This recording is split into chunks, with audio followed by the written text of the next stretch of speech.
아, 오늘은, 이제 뭐, 추석 휴일도 이제 오늘로 마지막이다. 오늘이 일요일 날, 그러니까 오늘이 뭐 10월 4일 아니냐? 어제가 10월 3일이면서 추석이 개천절하고 겹친 날이고, 이제 오늘이 또 10월 4일 일요일인데, 엄마는 교회 가시고, 일요일 날 나는 교회는 안 나간다 하지만 생각을 많이 하지. 특별히 일요일 날 좋은 생각을 하려고 노력을 해.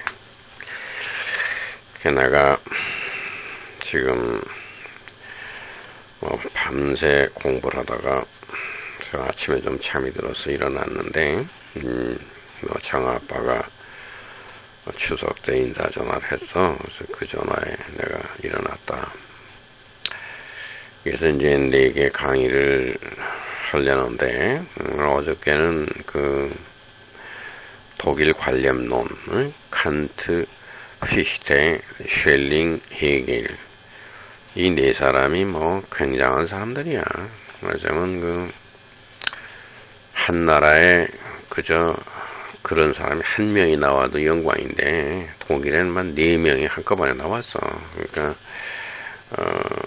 이 으뜸가는 그런 철학자들로서 계속 연결이 됐지.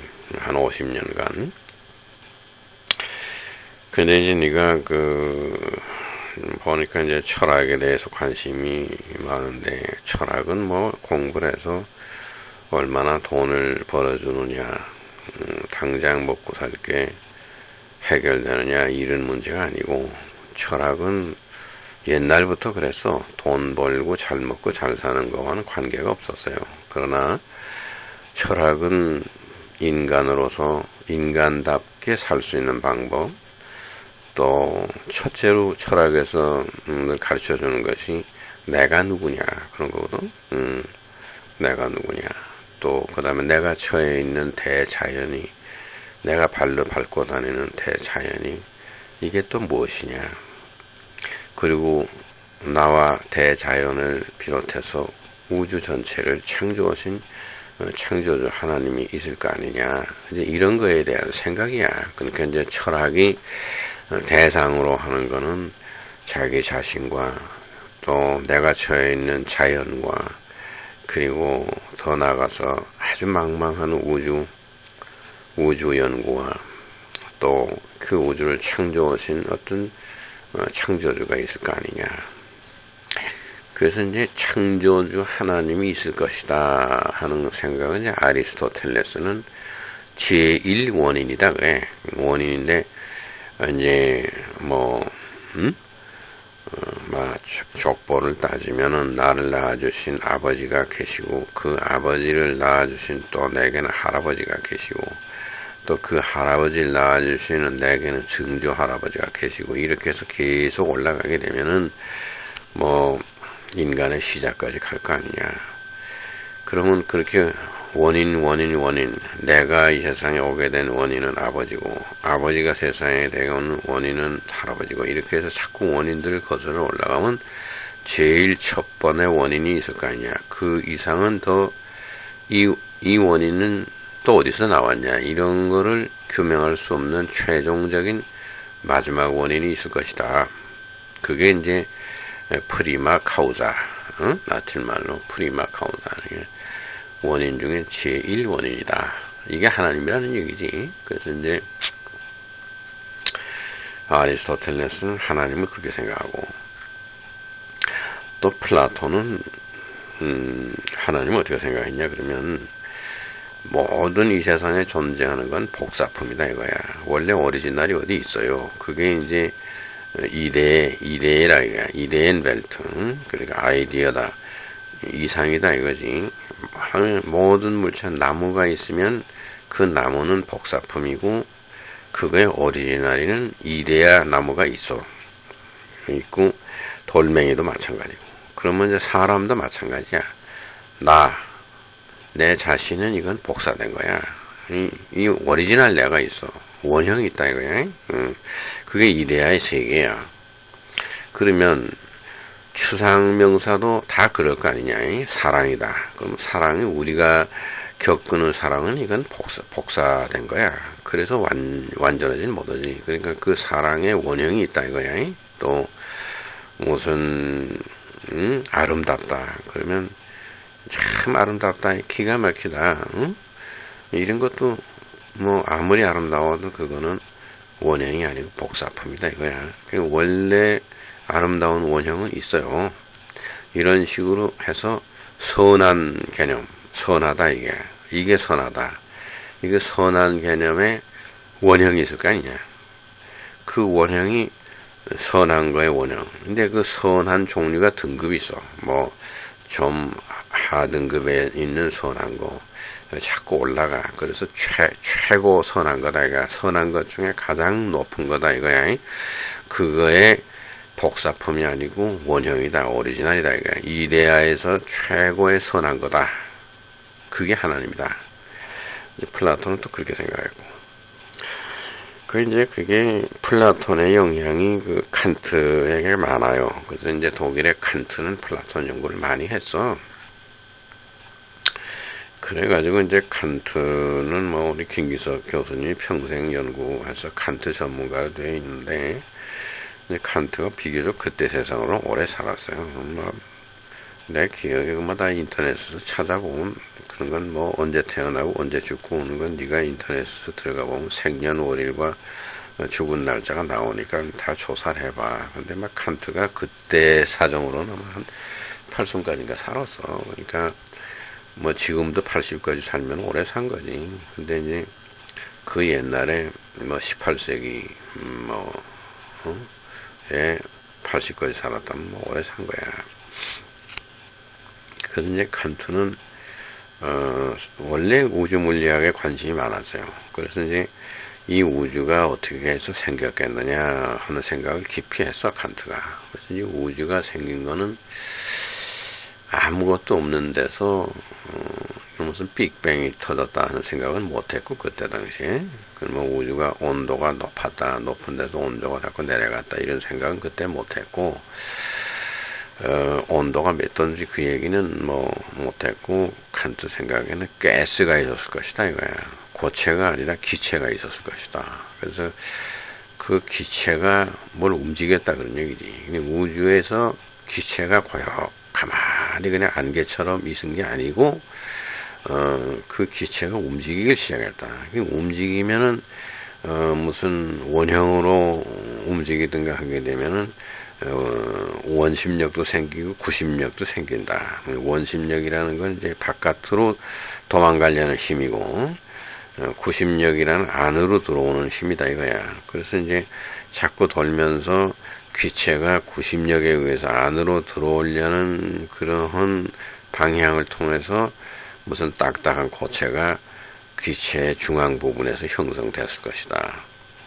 그래서 이제 우주의 천체라는 것은 가스가 구심력에 의해서 압축되면서 그 가운데로 에너지가 쏠리면서 기체를 자꾸 압축하고 그러는 과정에서 이게 뜨거워지고 그러면서 딱딱해지고 그래서 이제 태양 같은 게 형성되고 뭐 이랬을 것이다.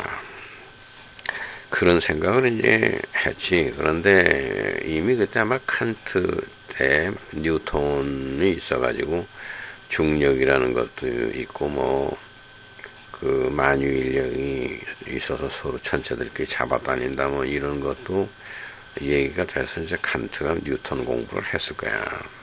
그렇게 됐는데 그게 이제 신문에다가 칸트가 발표했어요. 우주의 기원이 이럴 것이라 이 독일어로 발표를 했는데 한날 한시에 프랑스에서는 또 라플레이스라는 사람이 있었어. 그 사람도 칸트와 똑같아. 얘기가 기체가 있었는데 무슨 에너지가 있어서 이것이 움직이는데 이게 직선 방향으로 움직이는 게 아니고 회전을 하기 때문에 무슨 그런 토네이도라든가 태풍 부는 것처럼 그렇게 그런 것이 이제 지상에서도 태풍이라는 거에 불고 그러니까 그런 기체가 소용돌이를 일으켜서 원형으로 돌다가 가운데로 모든 것이 압축돼 가지고 그래서 이제 천체가 형성됐다. 이제 그런 거를 그 라플레이스도 똑같이 프랑스 파리에서 발표를 했어요. 같은 날이야. 그래서 그 신문에 그래서 이제 칸트 라플레이스 테오리라 그래. 그게 우주가 가스로 꽉 차 있었는데 그게 움직이기 시작해가지고 소용돌이에서 원형으로 움직여서 그 구심력에 의해 가운데로 기체들이 압축되면서 천체가 생겼다. 그게 이제 칸트 라플레이스 테오리야. 이런 걸 보면은 그 라플레이스는 뭐 완전히 물리학자로 남았는데 칸트는 이제 정신 분야에서 물리학이 아니라 정신 과학으로 나가서 이제 그 철학의 대가가 됐어. 뭐 독일 관념론의 아버지라고. 근데 이미 칸트 때 철학자로서 라이프니츠가 있었고 또 프랑스에는 뭐 볼테르라는 사람이 또 있었고 뉴턴도 이미 나와서 뭐 그런 새로운 그런 자연과학적인 이 얘기를 많이 할 때야. 그때 칸트도 뭐 수학과 자연과학에 대해서 관심이 많았지. 그리고 또 칸트가 젊었을 때 당구를 잘 쳤어요. 그러니까 스포츠하게도 이제 이 빌리아드 당구 치는 거에 뭐 선수였어요. 칸트가. 그런데 이제 그 퀘닉스베르크라는 조그만 도시에서 나가지고 평생 거기서 바깥에 안 나간 사람이야. 그러니까 퀘닉스베르크의 바깥 세상에 대해서는 발을 디뎌본 일이 없어. 이제 그런 사람이고 거기에 퀘닉스베르크 대학의 교수를 하고 이름이 나서 뭐 옥스퍼드나 캠브리지에도 불렀어요. 그런데 안 갔어. 그래서 이제 옥스퍼드 대학의 젊은 교수가 칸트의 제자가 되겠다고 뭐 퀘닉스베르크로 찾아오고 뭐 이런 일도 벌어지고. 근데 이제 칸트 때문에 그 퀘닉스베르크라는 조그만 도시가 유명해졌고 지금은 칸트 때문에 거기 있는 대학이 유명한 대학으로 그렇게 남았어요. 그런데 그 칸트가 거기 이제 그 퀘닉스베르크에 뭐 그 칸트의 묘지도 있어. 이 칸트가 그러니까 이제 1791년도가 이제 모차르트가 죽던 해 아니겠냐? 그러니까 이제 모차르트가 살아 있었고 그때 뭐 베토벤이 또 뭐 한 20대 청년으로 뭐 네 나이쯤 돼서 뭐 비엔나에 유학 간다 그러고 이제 그런 시절이야. 그런 시절에 휘시테가 나이가 얼마였나? 뭐 때문에 28인가 29인가 뭐 한 30은 못 났을 거야. 그럴 때 이제 휘시테가 그것도 휘시테라는 사람은 이제 좀 집이 말하자면 뭐 그 아버지가 뭐 별 볼 일 없는 사람이었던 것 같아. 그래서 이제 그 휘시테는 지금으로 말하자면 이제 동독이지. 동독에서 나왔는데 뭐 말하자면은 휘시테가 제대로 공부를 내가 알기로는 교육을 제대로 못 받았어요. 그래서 이제 그 신학 공부를 할 생각을 한때 했었나 뭐 그런데 못했고 이제 그 고향에 사는데 말하자면 그 돈이 좀 있는 사람이 귀족이 옛날에는 뭐 교회도 세우고 목사도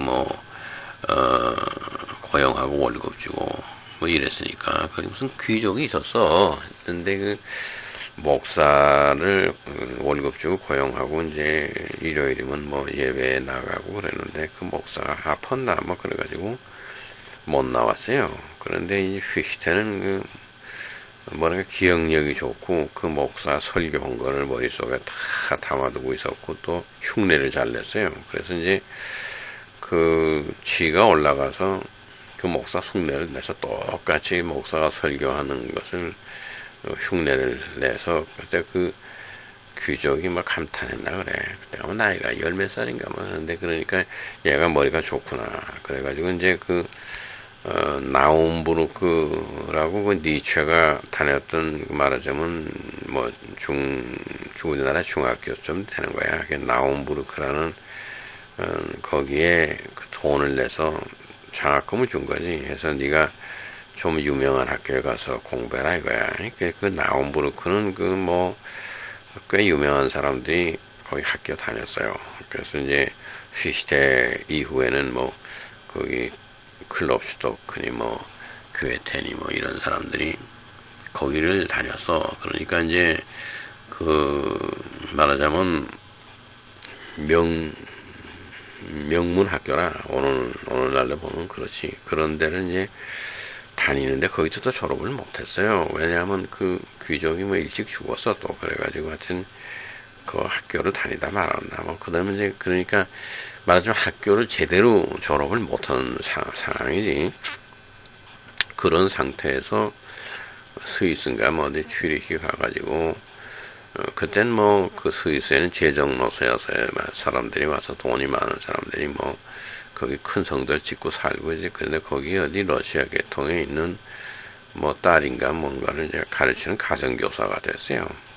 그래서 가정교사를 하면서 가르치다가 뭐 여자를 또 사랑하게 됐어. 그래서 이제 결혼도 하고 뭐 그렇게 살았는데 그러니까 정상적인 교육은 이 사람이 받질 못해서 학교 다니다 말고 뭐 이런 식으로 됐는데 이 사람이 이제 그 모차르트 죽던 해야 근데 이제 그 누군가가 뭐 칸트의 책을 권해서 읽으라고. 근데 이제 칸트가 그때 당시 뭐 그러니까 휘시대가 한 네 나이쯤 돼서 20살 좀 넘었을 때 칸트는 이미 유명했어요. 그래서 이제 그 삼비판이라는 게 있어. 세 가지 비판이라는 책을 썼어요. 그게 이제 순수 이성 비판이라는 건 뭐 굉장히 유명한 책이야. 뭐 철학하는 사람들이 그거 칸트의 순수 이성 비판 읽어야 돼. 그 크리틱 대 라인앤 페르논프트라. 그러니까 이제 순수 이성 비판. 그 다음에 두 번째는 또 실천 이성 비판이다. 이거. 크리틱 대 프락티션 페르논프트다. 그럼 이제 순수 이성과 실천 이성은 뭐가 다르냐? 그러면 이제 우리 머릿속에 있는 이성인데 순수 이성이라는 건 이거는 말하자면 영의 세계고 영적이고 신앙을 추구하고 하나님을 생각하고 종교에 대해 관심 있고 이런 쪽이야. 이런 정신과학적으로 추구하는 그런 이성의 기능이 순수 이성이라고 칸트는 생각한 거야. 그 다음에 실천 이성이라는 건 과학적인 거야. 뭐 우주 물리학을 연구하고 화학을 연구하고 뭐 기계를 만들고 뭐 이런 쪽 그 이성이야. 우리 인간의 두뇌 작용이지. 이성인데 이거는 뭔가 만드는 거야. 응? 뭘 만들고 말하자면 형이 하학적인 게 형이 상학을 추구하는 영혼의 기능이 순수 이성이고 형이 하학을 추구하는 이성이 뭐 이것이 실천 이성이다. 이렇게 칸트는 두 가지를 나눠 가지고 양쪽이 비판한 거야. 그게 뭐냐 이거야. 순수 이성이 뭐냐. 그것이 순수 이성 비판이고 실천 이성이 뭐냐. 그것이 이제 그 두 번째 말하자면 실천 이성에 대한 형이 하학적인 영혼의 작용에 대한 설명이고 그 다음에는 이제 판단력 비판이라는 거야. 판단력이 판단이라는 게 우리 잘못할 때가 많아요. 그러니까 판단을 어떻게 해야 되는 거야. 응? 그러니까 말하자면 5개의 감각기관으로 뭔가 정보가 들어온다 이거야. 들어와서 우리 두뇌 어디선가 판단을 한다는 거지. 옳고 그렇다. 이거는 검은색이다, 흰색이다. 이거는 좋은 음악이다, 이건 안 좋은 음악이다. 이거는 좋은 화음이다, 이건 불의 화음이다. 이런 걸 판단한다 이거지. 그건 또 뭐겠느냐. 판단력 비판이야. 크리틱 대 우어타일스 크라프트. 우어타일스 크라프트라는 건 이제 판단력이라는 거야. 이 3비판에 대한 대작이 뭐 그때 당시에는 없었던 얘기를 하는 거야. 처음으로 인간의 정신작용에 대해서 아주 굉장히 자세하게 서술한 철학적인 대작이에요. 이 3비판의 책을 내고서 유명해져서, 그게 뭐 옥스퍼드 대학에서 부르고 그랬는데 안 갔어요. 그런데 이제 누가 그 책을 읽어라, 세계 책을 읽어라 그래서 이제 피시테가 학교도 졸업을 제대로 못한 사람인데 쥐리히에서 스위스 쥐리히에 가서 그 뭐 돈 좀 많은 그 러시아 무슨 그런 부자가 돈을 대주고 자기 집에 애들 가르치라고 그래서 이제 거기서 뭐 애들 여럿을 가르치고 하면서 좀 여유가 생기니까 돈도 있고 이제 시간도 있으니까 그 칸트의 순수이성 비판 또 실천이성 비판 판단력 비판 이거를 열심히 읽어서 혼자서 그러고는 야 이분을 한번 만나면 좋겠다 이런 생각이 들어가지고 그 누구 친구를 통하고 그래서 이제 칸트에 가서 강의를 듣고 뭐 와서 칸트하고 좀 아는 친구를 통해서 찾아간 게 이제 모차르트가 죽던 해야 1791년도에 그때 이제 그 칸트를 찾아갔어요. 갔는데 이제 그때 이미 칸트의 삼비판 읽고 자기가 글을 썼어. 그래서 글 쓴 걸 원고를 가져갔어요. 글 쓴 게 제목이 뭐냐 그러면 기독교에서 말하는 계시를 받았다 이거야. 뭐 너 엄마도 뭐 방언이 터졌다 뭐 그런 얘기하고 뭐 그런 절대적인 세계에서 신적인 세계에서 상대적인 이 세계에 나타난다 이거야. 뭐가 나타난다 이거야. 플라톤의 말대로 하자면 복사된 세계의 오리지널인 이데아의 세계에서 무슨 메시지가 온다 이거지. 예수님이 이 세상에 나타났다 이런 것도 절대적인 세계에서 뭐 상대적인 데 나타나는 거야. 그래서 복음이라는 거야. 아주 좋은 소식이 왔다 이런 거야. 이렇게 절대적인 세계에서 상대적인 세계로 뭐 나타난다. 그게 뭐겠냐. 그래서 이제 크리틱 대어 무슨 알렌 오펜바롱인가 뭐 이런 글을 썼어. 그래서 오펜바롱이라는 게 이제 숨겨져 있는 게 이렇게 모습을 드러내는 거야. 그게 오펜바롱이야. 그러니까 이제 원래 오펜바라는 말이 분명하다 그런 얘기거든. 눈에 보인다, 확실하다 그런 게 오펜바. 에시스 오펜바 이건 확실하다 그런 건 근데 거기 오펜바룽이라는 게 웅이라는 게 붙으면 이제 명사가 돼가지고 오펜바룽 그러면 뭐 없던 것이 나타난다 이거야. 그건 무슨 얘기냐 그러면 상대적인 세계에 절대적인 요소가 나타난다. 그거에 대한 비판이야. 그게 옳은 거냐.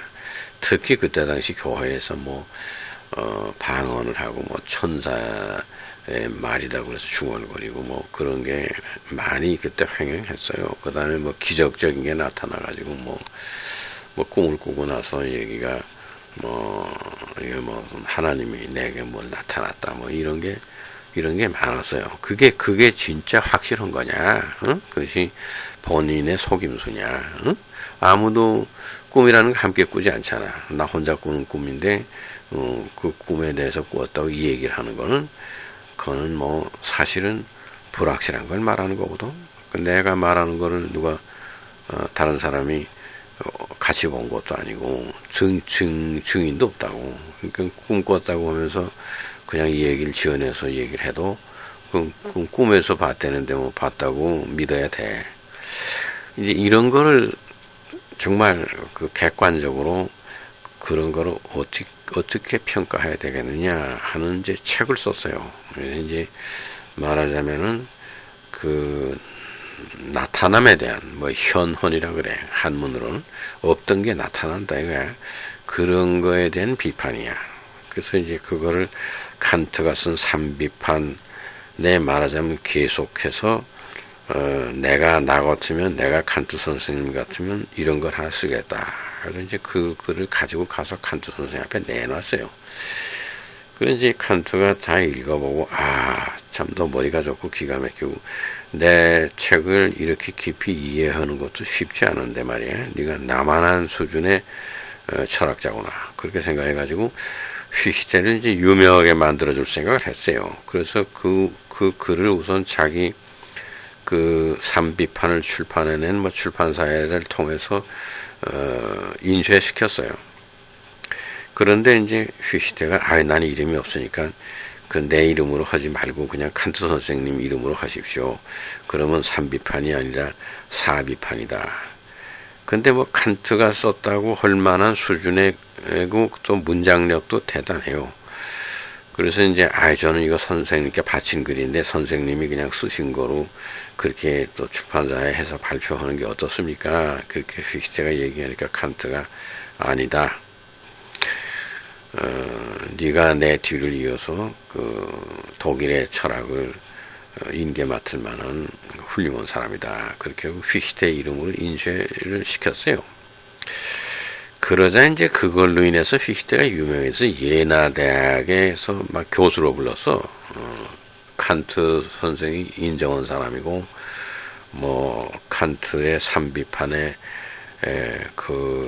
준하는 그런 수준의 글을 휘시테가 썼고 칸트도 그렇게 인정했다. 본인이 이런 사건으로 인해서 뭐 박사학위 받는 거 이상으로 휘시테가 인정을 받아서 예나 대학의 교수로 불려갔어. 그 다음엔 또 그때 당시 베를린에 대학이 없었어요. 그래가지고 이제 베를린에 알렉산더 폰 훔볼트라는 사람이 이제 뭐 세계 여행을 하고 이러고 돌아와서 대학을 설립해야 되겠다. 그래서 베를린에다가 대학을 설립하고 그게 지금 오늘날의 훔볼트 대학이야. 설립하고 예나 대학에 있는 휘시테를 초대 총장으로 불렀어. 그래서 이제 휘시테가 거기 뭐 베를린 대학에 처음 설립할 때 초대 총장을 하고 뭐 그랬지. 이제 그렇게 돼가지고 1791년 모차르트가 죽던 해 이제 그 휘시테는 퀘닉스베르크로 찾아가서 칸트를 만나고 그러다 뭐 해서 이제 이래 한 10년쯤 시간이 갔을 거 아니겠냐. 그래서 이제 예나 대학에서 교수도 하고 그래서 뭐 베를린의 훔볼트 대학의 초대 총장으로 불려와서 아주 이름이 나기 시작했단 말이야. 그도 뭐 박사학위를 했다든지 뭐 대학을 제대로 나온 사람이 아니야. 그런데 이제 대학 교수가 되고 대학 총장까지 됐는데 그래서 이제 1806년도에 나폴레옹이 쳐들어와가지고 뭐 독일을 다 점령하고 유럽 전체를 점령하면서 합스부르크가도 뭐 비엔나에서 그때가 이제 막 베토벤을 지원하고 했던 그때 당시 뭐 외교 담당에 맡았던 그 귀족이 있었어요. 근데 나폴레옹을 만나서 나폴레옹하고 흥정하는 거야. 그래서 이제 오스트리아는 독립시켜달라, 이거는 침범하지 말라, 뭐 이런 건데, 그 귀족이 굉장히 베토벤을 많이 도와줬고, 베토벤이 존경하는 사람이야. 그래서 이제 그 사람이 난 나폴레옹 만나러 비엔나까지 나폴레옹이 오는데 내 만나러 가니까 내가 못 돌아올 수도 있다. 나폴레옹이 그냥 뭐 자기 말 안 들으면 한 칼에 목을 자를 수도 있으니까. 그래서 베토벤이 그 사람을 생각해서 고별 소나타라는 걸 자꾸 했어. 그래서 이제 그 사람이 나폴레옹 만나가지고 못 돌아올 것이다. 고별 소나타도 작곡하고, 그 다음에 나폴레옹이 정말 유럽을 통일해서 그때 당시 이제 신성 로마 제국이라는 게 이제 독일 사람 손으로 내려왔는데, 베토벤도 독일인이다 보니까 또 오스트리아도 뭐 그게 그 신성 로마 제국 합스부르크가에서 해오는 뭐 독일이야. 그 다 게르만 민족이야. 그러니까 이제 그 신성 로마 제국이 그냥 나폴레옹 손에 넘어간다. 그래서 이제 나폴레옹이 프랑스의 어떤 그런 프랑스 민족으로서가 아니라 유럽 전체를 신성 로마 제국을 이끌고 나가는 막 거대한 그런 유럽 전체의 하나의 통치자로 그렇게 됐으면 좋겠다 해서 이제 영웅 심판을 작곡해서 나폴레옹에다가 헌정을 생각을 했어요. 근데 결국은 이제 오스트리아가 합스부르크가에서 나폴레옹에게 항복을 했어요. 그래서 이제 외교 분야를 맡은 사람도 같이 항복 문서에 조인을 하고, 그렇게 돼서 이제 말하자면 1806년도에는 나폴레옹이 뭐 오스트리아, 체코, 헝가리, 그게 이제 합스부르크가에서 다스렸는데, 그거 다 말하자면 점령하고 독일판도 프러시아도 다 하고, 이래서 이제 유럽에 뭐 전부 그 유럽을 나폴레옹이 뭐 인게 맡았지. 그러니까 이제 그게 1806년이야. 그러므로서 이제 신성 로마 제국은 끝난 거야. 나폴레옹 시대가 됐는데, 여기에 대해서 피시테가 그때 당시 뭐 베를린 대학의 총장을 할 때, 그게 안 되겠다. 그래서 이제 그 역사적인 어떤 그런 시대가 있다 이거야. 그것은 뭐 5개의 시대가 에포크가 5개가 있어. 내가 얘기하는 그 우주론적으로 봐도 에포크는 시대는 5시대가 있어. 즉 2만 6천 년을 뭐 5으로 나누면은 5,200년으로 이렇게 해가지고 뭐 한 사이클이. 근데 그거와 유사한 생각이야. 그래서 지구의, 그러니까 이 시대가, 5개의 시대가 있는데 지금 제3시대인데, 이제 제4세대가 되려면,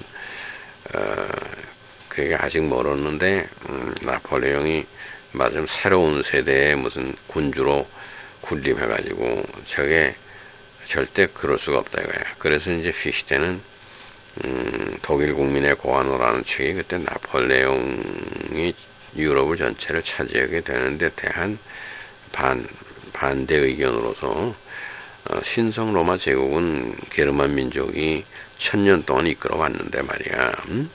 1000년 한 4, 50년 남겨놓고 나폴레옹이 나타나가지고 전부 다 자기가 차지한다고 하는 거에 대해서 잘못됐다. 그래서 우선 독일 민족이 1차적으로 책임을 져야 된다. 왜냐하면 이 독일 게르만 민족이 아주 나쁜 상태로 저질 상태로 이렇게 전락했어요. 아주 높은 수준의 민족이었다가 로마를 인게 맡아서 아주 참신한 그 정치 이념을 가지고 1000년 동안 잘 해오는 쪽에서 내리막길을 걸어가지고 뭐가 잘못됐다 이거지. 그래서 이게 나폴레옹 손에 넘어가는데 이거의 1차 책임은 우리 게르만 민족에게 있다. 우리가 타락했고 우리가 잘못 생각하고 그러니까 유럽의 주인이 될 자격이 없는 그런 노예 신분의 민족으로 전락됐기 때문에 이게 주인이 되지 못한 데서 다른 주인이 와가지고 우리를 노예를 저는 부리게 된 거다. 우리 스스로가 노예 신분이 됐으니까 그렇게 된 거다 이거야. 우리가 이거를 되찾으려면 주인의식이 있어야 되겠다. 이제 이런 생각을 하게 된 것이 독일 국민에게 고안호라는 그 글이야. 그리고 이제 이 글을 쓰기 전에 훔볼트 대학으로 가서 인간규명이라는 책을 먼저 썼나 그래. 그게 아주 좋은 책이야. 인간규명이다 이게. 거기서 이제 하나님을 생각하는 거는 이건 우리 인간을 생각하는 게 먼저다 이거지. 인간을 먼저 생각하면은 하나님에 대한 비밀이 풀린다. 이런 생각을 했는데 이게 그 당시로서는 무신론자로 이 사람이 인정받았어요. 그래서 너는 하나님을 생각을 안 하고 인간 생각을 먼저 해야 된다. 그러니까 나쁜 놈이다 이거야. 그래서 이제 그래서 훔볼트 대학에 뭐 신학자가 하나 있었어. 슐라이엘마카는 게. 근데 그 사람이 신학하는 사람인데, 그 사람이 교수들을 말하자면 모아가지고, 이 피시테는 무신론자다 이거지. 그리고 뭐 공부도 제대로 못한 사람이고, 뭐 학력도 박사학위도 없고, 뭐 그러니까 이 사람의 학적인 거는 뭐 칸트가 인정했다 하지만 뭐 제대로 훈련받은 학자도 아니고. 그 다음에 뭐 인간규명이라는 책을 읽어보니까 이거는 아주 저질의 책이다. 그래서 또 하나님은 어떻게 인간 속에서 하나님을 발견하느냐. 우리 인간이 하나님보다도 위대하다는 얘기냐. 말하자면 하나님이 인간 속에 포함되는 거냐. 인간이 하나님에게 포함돼야 되는 거지. 어떻게 하나님이 인간에게 포함이 되는 얘기는 뭐 잘못된 얘기다. 이래서 이제 그 피시테를 몰아내는 운동을 했어요. 그래서 이제 이 사람이 쫓겨났어. 그래가지고 이제 나폴레옹이 쳐들어올 때 자기가 군복 입고 나가서 내가 나폴레옹 군대들하고 싸우겠다 했지. 그래가지고 내가 나폴레옹을 직접 만나서 싸워가지고 그놈 목을 베갔다. 뭐 이런 식으로 좀 미친 생각을 한 거지. 자기는 뭐 철학자고 장군이 아니지 않냐. 그런데 이제 군복을 입고 나가서 싸운다고 하다가 이제 결국은 뭐 나폴레옹을 당할 사람이 없으니까 자기가 군대 나가서 좀 그 프랑스 군대하고 실전도 있어서 그러다가 이제 결국은 뭐 한 거 보니까 할 수가 없는 게 나폴레옹 세상이 된 거지. 그래서 이제 그 독일 국민에게 고하노라는 글을 쓰고 그때 아마 뭐그 humboldt 대학 교수 신분을 그저 뭐 그만뒀나 그런 때일 거야. 그래가지고 이제 고민이 되고 큰 걱정이 생겼지. 게르만 민족에 대한 이 애국심, 독일에 대한 애국심 이것도 무너지고 미래를 내다보면 그래도 게르만 민족이 주인의식이 있어야 되겠다 이런 생각으로 이제 그 글 하나 독일 국민에게 고하노라는 글을 쓰고 결론적으로는 이 사람이 병이 났어. 그래서 뭐 그 급성 지프테리아인가 뭐 그런 거 걸려가지고 그래서 그 숨 쉬지 못하는 거지. 호흡기관 뭐 지금 우리 그 신종플루와 비슷한 그런 거지. 호흡기 장애로 급성이 돌아서 이제 갑자기 죽었어요. 그래서 이제 사람이 막 50 초반인가 죽었어. 그러니까 이제 칸트 선생에 비하면 한참 활동을 나에 일찍 간 사람인데, 그러나 이 사람이 뭐 그 글을 많이 썼어. 소위 학문하는 방법, 비센샵슬레이라는 거 뭐야. 어떻게 학문을 하느냐. 말하자면 형이 상하기든 형이 하하기든 공부하는 방법론, 이런 것도 이 사람이 많이 썼어. 글을 썼어. 그래서 나는 이제 이 휘히테에 대해서 관심이 많았어요. 그래서 그 베시티문데스 멘션이라는 것도 내가 읽었고, 또 학문하는 방법, 비센샵슬레이라는 것도 내가 좀 공부를 하고. 근데 이제 이 휘히테라는 사람에게 가장 큰 영향을 받은 사람이 실제로 휘히테 강의도 들었어. humboldt 대학에서. 그 사람이 쉘링이야. 쉘링이 이제 굉장히 휘히테를 존경했지. 그래서 이제 물론 뭐 휘히테를 통해서 칸트를 연구하고 칸트와 휘히테 두 사람을 다 연구하고 해서 이제 쉘링이 자기가 또 그 작품 활동을 해서 이제 그 소위 이덴티테츠 필로소피라는 건 동의 철학이라는 거야. 모든 것은 동일하다는 거야. 같은 것처럼 보여도 심지어는 대칭이다 이거지. 검은색과 하얀색도 그게 동일한 거다 이거야. 그러니까 이 세상에 다 연결시켜 보면 서로 연결이 되어 있는 동일한 거다. 그래서 이제 동일 철학이라고 그래. 이덴티테스 필로소피. 이거는 또 아인슈타인이 굉장히 좋아했던 거야. 이 쉘링 철학에. 그래서 이 아인슈타인이 아주 작은 세계, 그래서 양자의 세계. 아인슈타인 때 나온 게 양자 이론이니까. 양자의 세계와 아주 작은 마이크로 코스모스, 작은 소우주의 세계와 큰 마크로 코스모스, 대우주의 세계가 동일한 거다 이거야. 그러니까 원자가 원자 핵을 중심으로 전자들이 돌고 있는 스트럭처, 그게 태양계에 똑같아. 태양이라는 핵을 주변에 행성들이 돌아. 9개의 행성이 돌아. 그 마찬가지로 원자 핵을 중심으로 전자들이 여러 개가 돌아.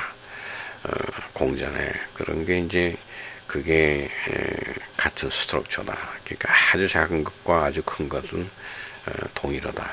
이런 이제 그 슈일링의 생각이 맞다는 거지. 그래서 이제 아인슈타인이 유명한 그 통일장 이론이라는 거, 필드라는 게 장이야, 필드, 우주의 스페이스, 그거나 아주 작은 그 입자들의 세계에도 스페이스나 이런 게 다 한 가지라 이거야. 동일한 거다.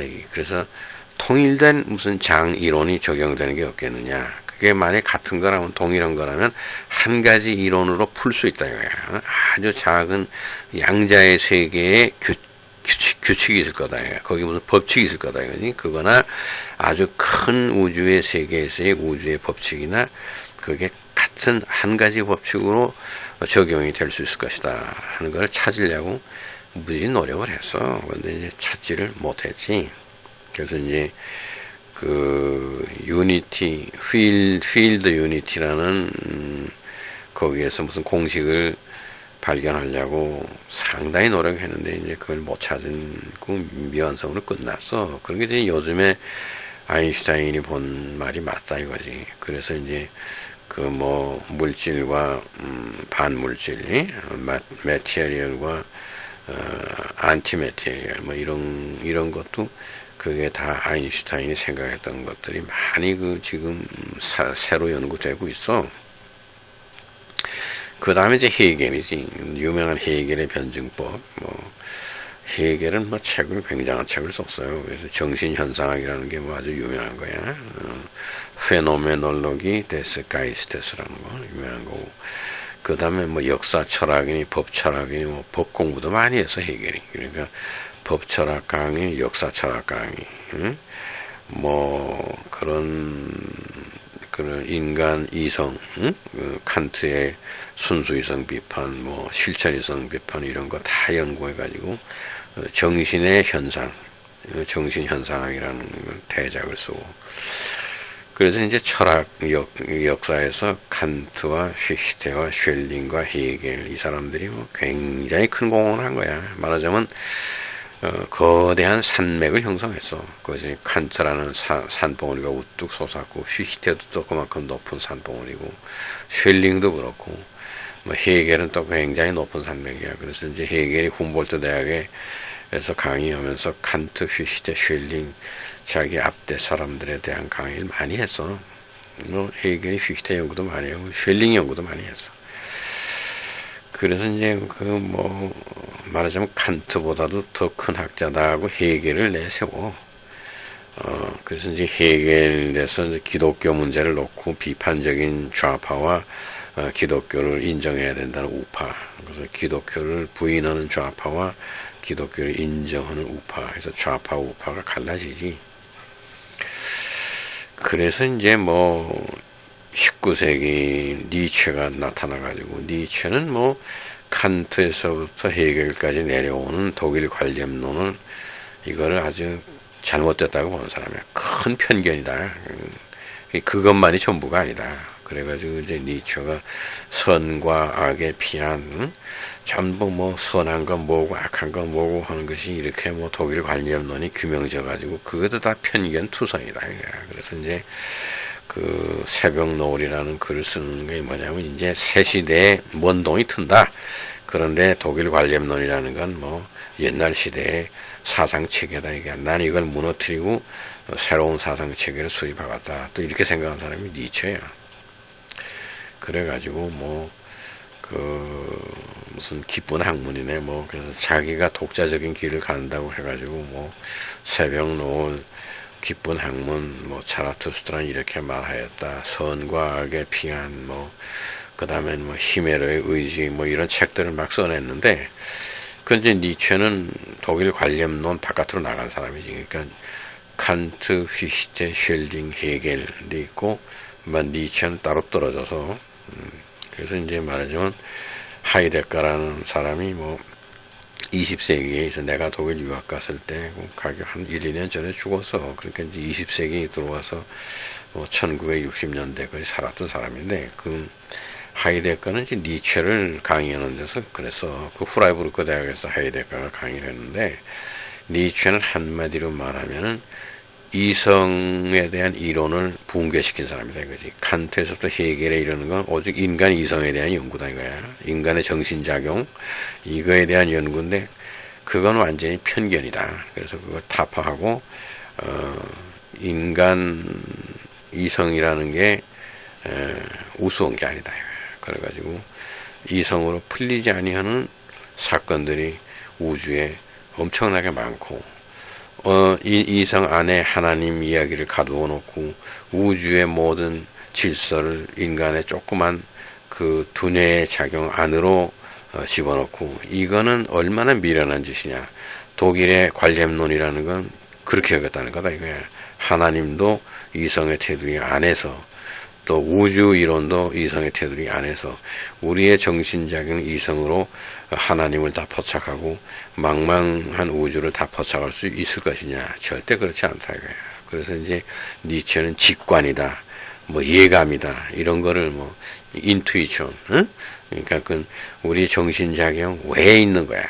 뭐 우에서 갑자기 뭐가 해서 자율신경에 의해서 두뇌에서 명령하지 않는데 일어나는 사건, 뭐 이런 거 반사적인 거 레플렉션 이런 거를 연구를 많이 했어요. 그래서 이제 독일 관념론으로서 풀 수 없는 그런 세계에 대해서 용감하게 니체가 개척을 한 또 하나의 그 개척자다.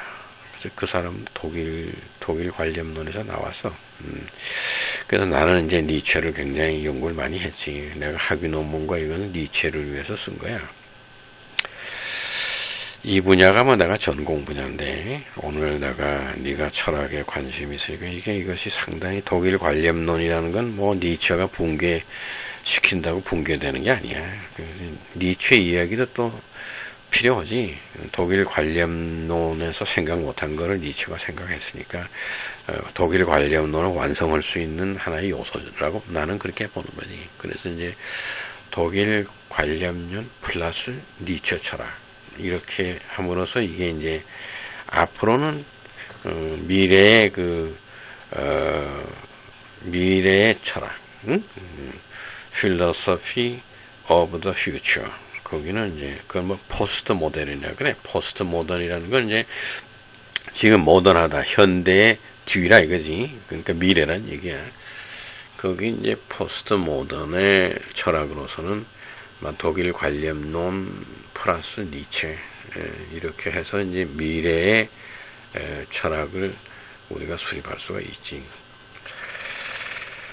이제 그런 처지에 있는 게 지금 내 입장이야. 그러니까 나는 이제 독일 관념론에 대해서 상당히 많이 연구했어. 내가 뭐 다 연구는 못했다만 칸트 하나만 연구를 해도 평생이 드는데 어떻게 다 연구하겠냐. 그래서 내가 비교적 니체 연구를 많이 하면서 니체를 통해서 칸트, 피히테, 쉘링, 헤겔에 내려오는 독일 관념론을 이해하는 정도지.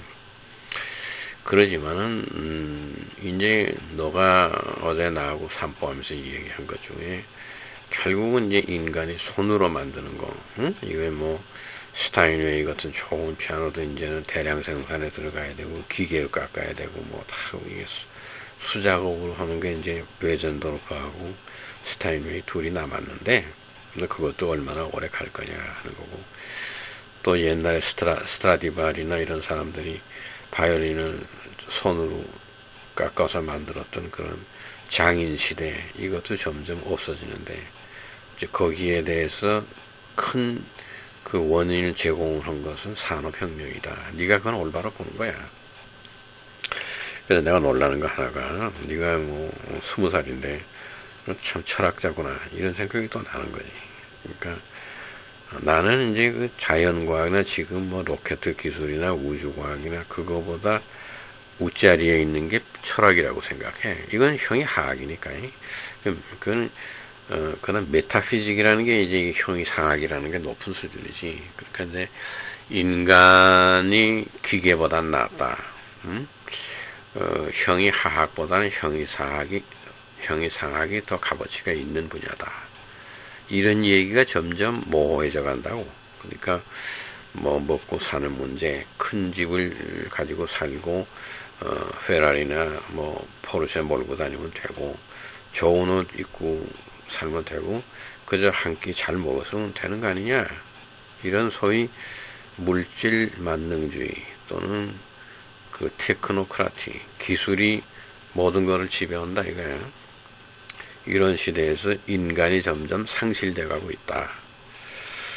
이제 이런 때 퓨시테의 인간규명이라는 거, 그 상당히 중요한 책이다 이거야. 그 옛날에 그 사람이 인간을 어떻게 규명하려고 했냐 하는 거를 연구해 볼 필요가 있다 이게 과제가. 그래서 이제 인간규명이다. 그게 뭐 김정양이나 김종준이가 그냥 아무 소리나 그냥 인간을 이렇다 하게 되면 누가 그거를 인정을 안 해줘. 그러니까 한동안 이제 퓨시테라는 사람이 인간 규명을 어떻게 했느냐 하는 걸 연구를 하는 거니. 그러므로서 김종준이가 퓨시테 연구를 한 10년 보냈다.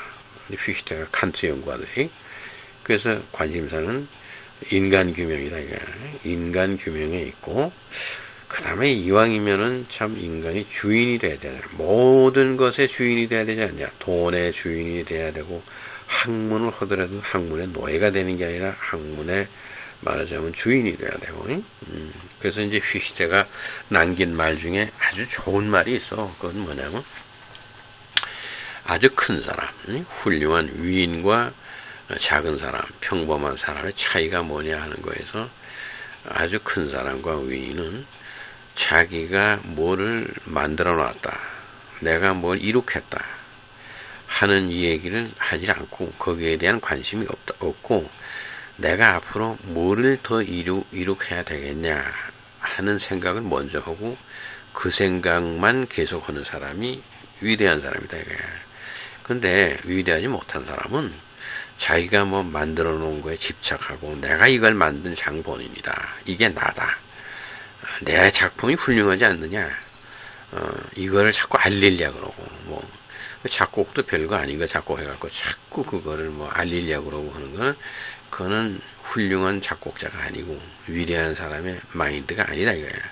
위대한 사람은 아주 큰 작품을 쓰고 그래도 그 작품을 내놓고 남에게 인정받으려고 그러고 그런 생각이 없다 이거야. 작품 하나 끝내놓고선 또 다음 작품을 또 생각하고 계속해서 자기 능력을 향상시켜가며 대작을 이룩하는 데 몰두하는 사람이 큰 사람이다. 칸트를 봐라 이거지. 칸트가 순수이성 비판 책 쓰고 그 다음에 또 실천이성 비판, 판단력 비판 뭐 이렇게 해서 계속해서 글을 써가는 사람이지.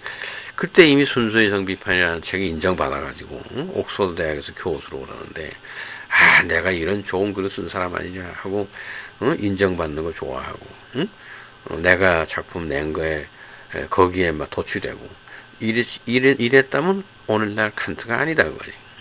그 칸트는 자기가 작품을 쓴 거에 대해서 거기에 대해서 집착하고 그거를 알리고 그게 전부인 것처럼 하질 않았다 이거야. 그러니까 지금 오늘날 뭐 박사학위 하는 게 힘들지. 박사학위 하나 하고 나서 뭐 없어. 그 작품 하나 뭐 굉장한 박사학위 받았다 해가지고 뭐 그 다음엔 글이 안 나와. 그거는 큰 사람이 못 된다 이거야. 응? 박사학위라는 거는 그거는 학문의 초보자라고 인정을. 네가 학문의 세계에 발을 들였다. 그런 인정에 불과하다 그 박사는. 이제부터 네가 학자로 글을 쓸 수 있다. 그런 게 다 인정이야. 여러 사람들이 글을 읽어보고 네가 괜찮다. 이제부터 계속 글을 쓰면 너 학자로 인정하겠다. 그런 게 박사학위거든. 그런데 뭐 그게 마지막이야. 그래서 박사학위 받았으면 끝난 거야. 그래가지고 뭐 학위 받은 거 별거 아닌 걸 가지고 막 책을 만들어내고 그걸 들고 다니면서 텔레비에 나와서 자랑하고 뭐 이러는 거는 휘히테라는 사람 눈에는 큰 위인이 못 되는 거다 이거야. 큰 위인은 대작을 내놓고도 거기에 집착하지 않고 더 큰 작품을 내려고 노력하는, 미래에 더 좋은 작품을 내기 위해서 혼신의 노력을 기울일 줄 아는 사람이 큰 사람이다. 네, 그런 면에서 지금 뭐 내가 무슨 책도 몇 권 쓰고 했지만 나 거기에 대해 관심도 없고 잘 쓴 책이라고 생각도 하지도 않아. 뭐 남들이 뭐라고 하든지 간에 나는 이제 내가 무슨 대작을 쓰려는 거를 그거를 계획을 하고 구상을 하고 그저 그 생각밖에 없지. 내가 그렇다면 그래도 내 나름대로 좀 큰 생각을 하는 사람이 아니겠느냐, 이런 것도 휘시테의 그 생각과 비교해보면 내 자신을 발견할 수 있는 거야. 그럼 휘시테라는 사람이 인간 규명을 어떻게 했느냐 하는 게 상당히 중요한 일이다. 이거. 지금 이 시대에서 칸트의 순수이성 비판이 중요한 게 아니라 휘시테의 말하자면 인간 규명이라는 게 이게 다시 한번 생각해 볼 문제다. 이거. 왜냐면 인간이 자꾸 상실되어 가니까. 그래서 이제 네가 이런 분야에 관심이 있으면 독일어를 열심히 해야 돼.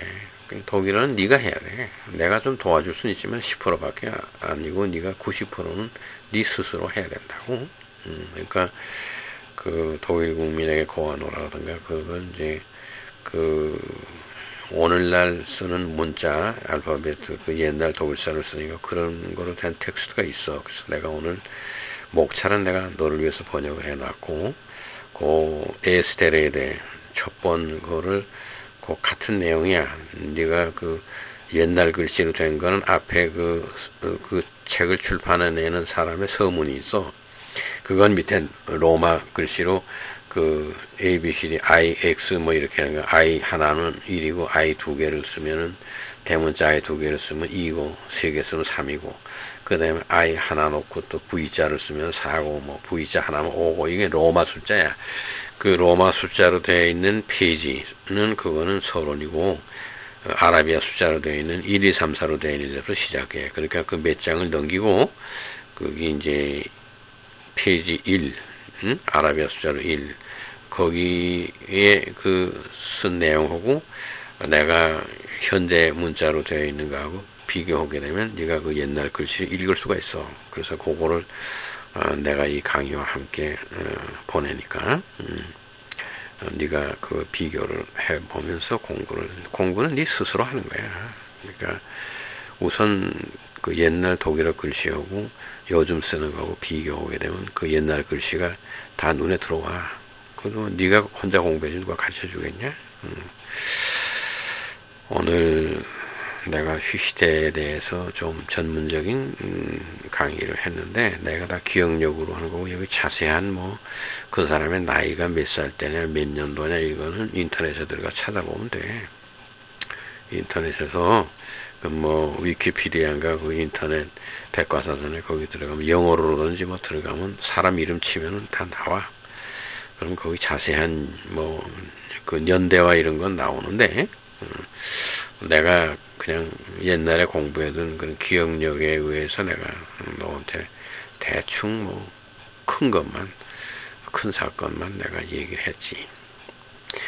네가 뭐든가 뭐 철학을 공부해서 철학자가 되고 안 되고 이런 거보다 네 지금 나이에는 모든 지식을 담는 것이 중요해. 그러니까 이런 독일 관념론에 대한 이야기도 알고 있는 거 좋은 거고 또 휘히테라는 사람에 대해서도 네가 이렇게 알아두는 게 다 지금 한참 공부해서 지식을 모아야 할 나이니까 이걸 가지고 전공을 하냐 안 하냐 거기다 너무 집착하지 말고 그냥 알아두는 거 이게 좋은 거다 이거야. 로켓 기술도 알아두는 거. 네가 거기에 기술자가 되고 안 되고는 네가 나중에 결정하는 문제지만 모든 것을 상식선에서 다 배워두는 건 좋은 것이다. 이런 뜻에서 그냥 오늘 강의를 마친다.